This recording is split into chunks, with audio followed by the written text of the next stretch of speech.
Hello once again.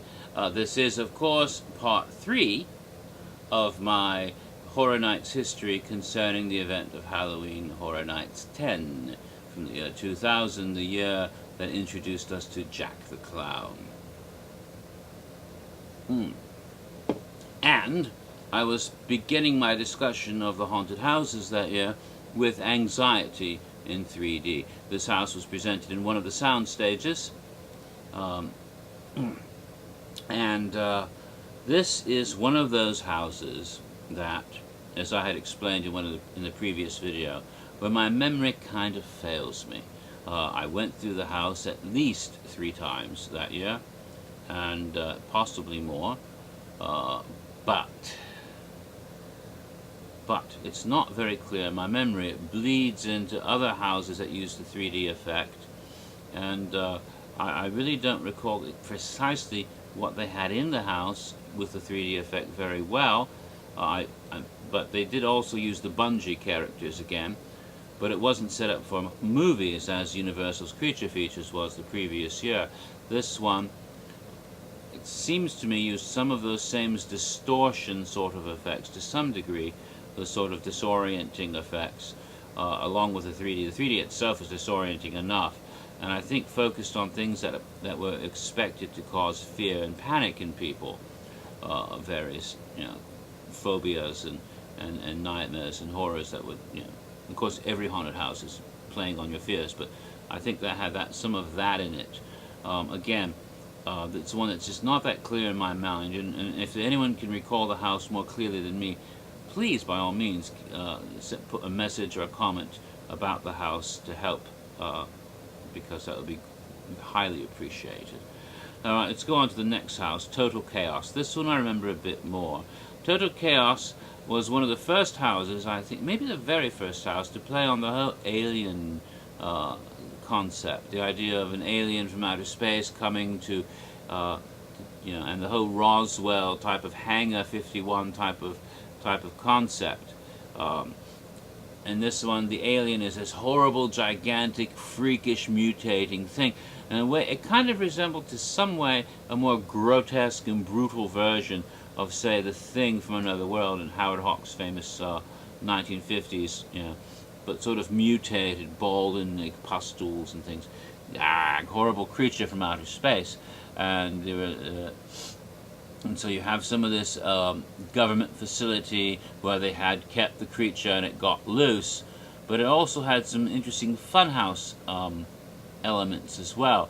This is one of the houses, and they had done this I think before, but this I think was the most recent house where they've ever done this, and that was to have a slide.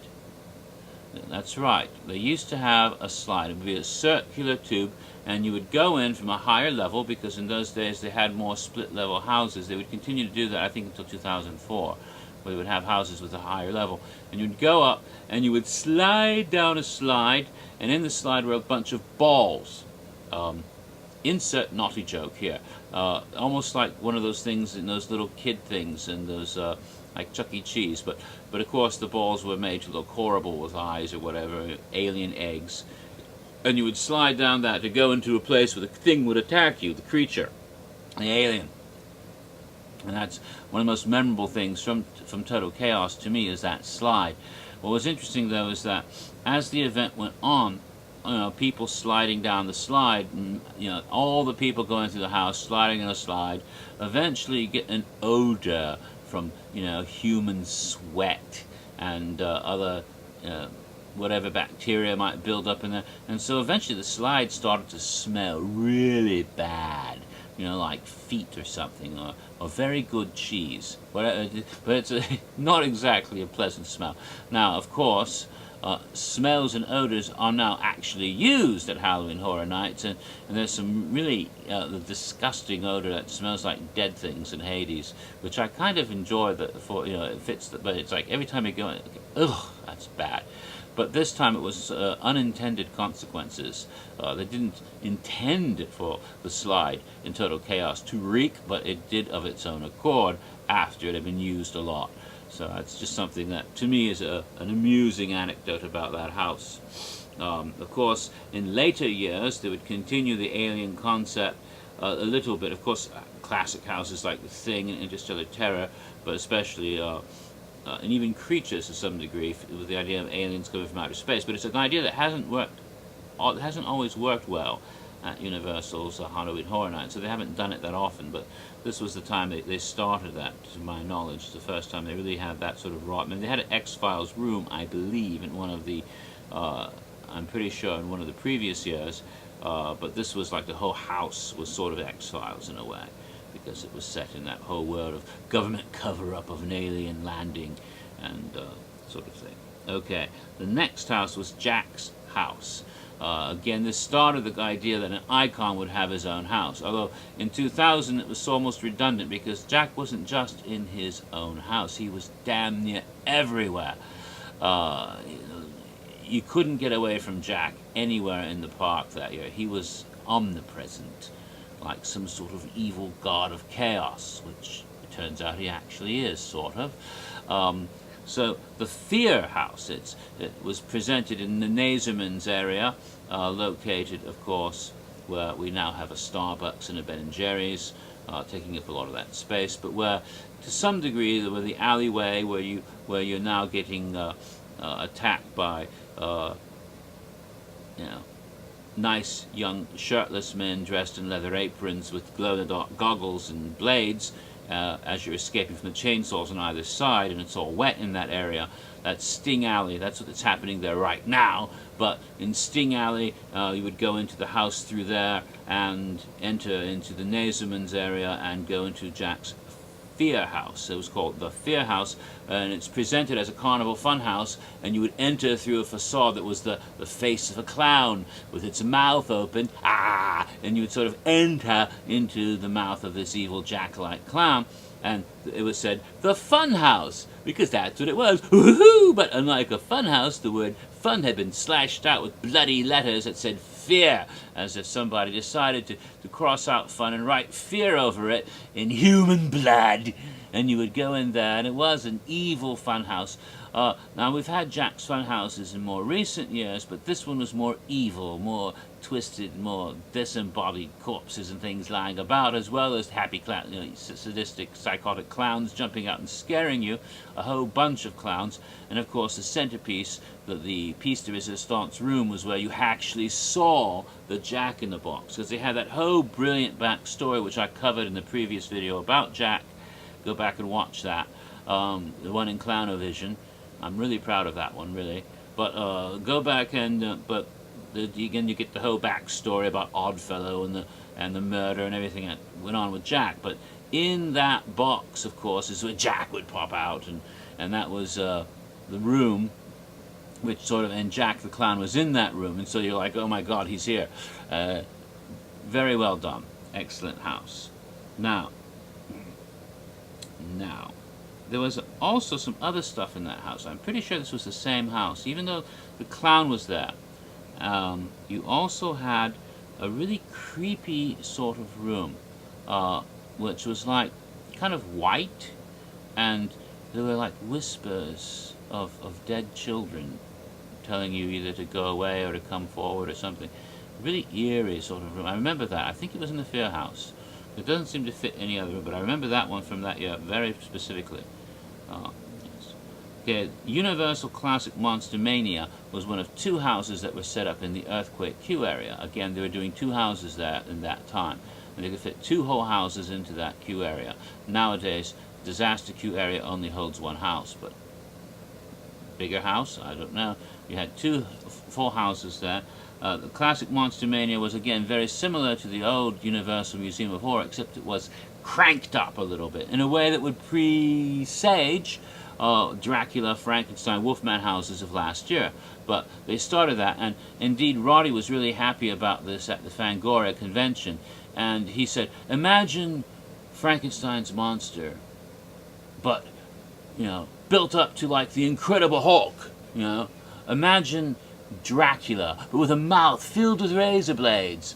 And that, of course, immediately led me to think about Stephen King's novel It, because there's a description of a vampire just like that. A vampire, when he opens his mouth, it's not just the two little fangs, but a whole arrangement of like barbed wire, razor blade, cutting nasty things in so many ways because it's going to bite you and just fuck you up when it bites you. It's not just going to two little puncture wounds. It's going to, like, rip you to shreds when it goes after you. And that was, of course, one of the incarnations of It, aka Pennywise the clown, who was somewhat of clearly an inspiration for Jack as well. So I think Roddy had read It and thought about that when he did that. So that's what that house was like. You had this hulking, Frankenstein, this awful version of Dracula, and a more savage version of the Wolfman and other Universal monsters that were turned, and as he put it, for the 21st century, made more horrible and more graphic in this way.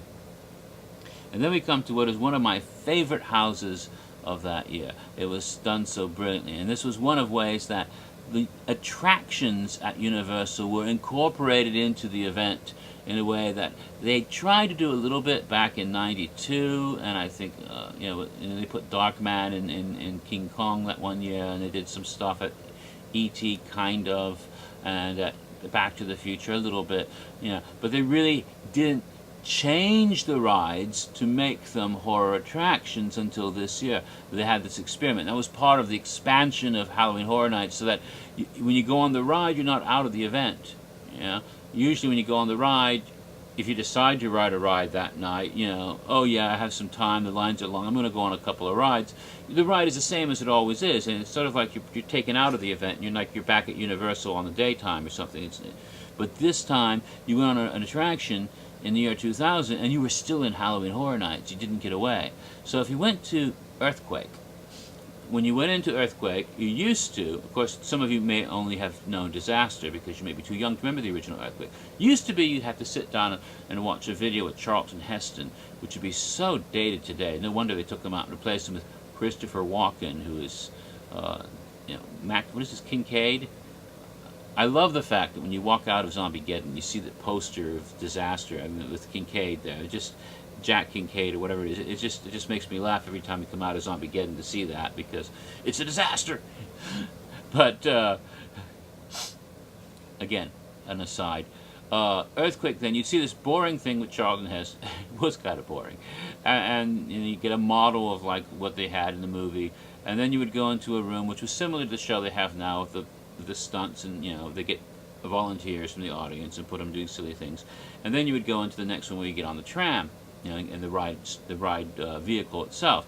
But this time you just went through those two rooms and you didn't see the movie or the thing. You just walked through them. I think, wow, you're going directly to the ride vehicle. That's interesting. And when you got on the ride vehicle, you get in the ride like you're going to go on the Earthquake ride. All of a sudden, Jack shows up. And he's, not yet. You go on the ride vehicle, and you go through the ride, and you go to the Disaster, and the whole thing, the fire and the water comes down, and the other BART tram comes and crashes into this one, and all of that stuff that always happens, but then afterwards, Jack shows up, and instead of exiting the tram the way you normally do, he's like, ha ha ha ha, you didn't survive, you're all dead, ha ha, now you have to go into the darkness, or something like that. And instead of exiting the way you normally do, you go into the house through the interior of the ride attraction, and you go into this graveyard set that suddenly appears. And how that, I'm not quite sure if I think the tram took you into another room, which is usually a room that you don't go into, I guess. And there was the setup for the ride attraction, for the house, and you'd exit it the other way, going into the building rather than going out.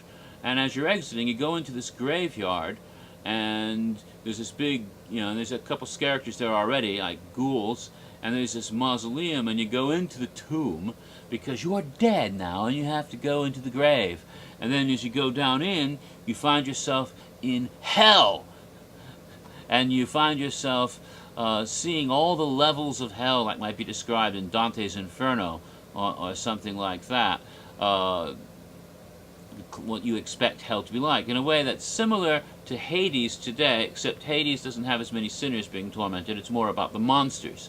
There you saw demons, but you also saw people being torn to pieces and being punished for their sins. And you actually had all 7 sins represented. The classic, 7 sins, gluttony and wrath and pride and lust. That's my favorite. And sloth, and what are the other, envy and greed, all being punished. Now we're running out of time again. We'll pick up where we left off.